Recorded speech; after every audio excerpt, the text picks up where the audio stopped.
In this lesson, we are going to move the ad hoc simulate a block in main code into a proper runtime execute block function.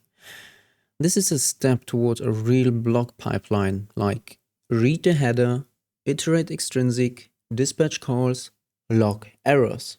Your task is increment a system's block number, check the block number of the incoming block with the current block number of our system. If it doesn't match, return an error. And what this means is that we have the dispatch result here, and it expects, if it's an error, the error should contain a static string. Very simple. Now, if it's not an error, we continue to iterate through all the extrinsic inside the block.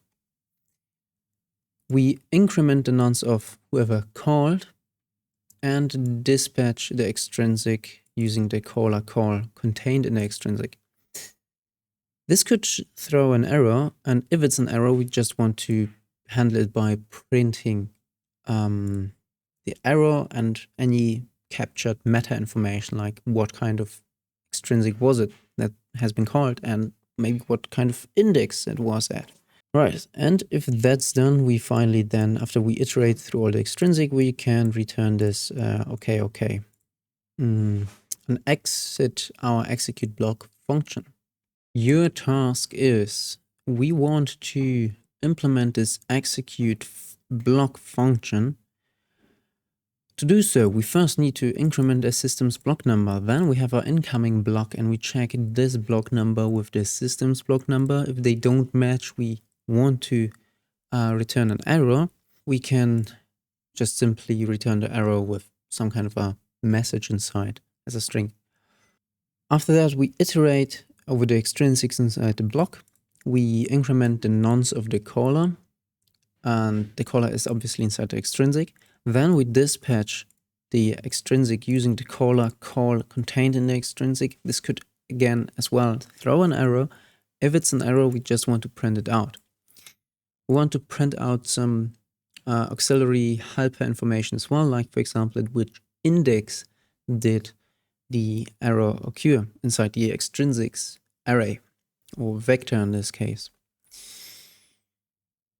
And obviously the error message as well, and the block number, like we can see here. After this went through and we exit the loop, we can just return this okay here. A few tips before we move on. First of all, we have the block and we have the extrinsics, and now we can choose between the iter method or into iter. What's the difference? So this one does not take the ownership of the items, so you just inspect them. This one takes the ownership, which means we really own whatever is then yielded from the iterator, but we have no access to the extrinsics vector anymore. Which one do we choose? Well, what do we want actually to achieve? We need from the extrinsic the caller and the call. And then we're gonna call on this the dispatch function, and the dispatch function expects a caller and the call, and it takes the ownership of it.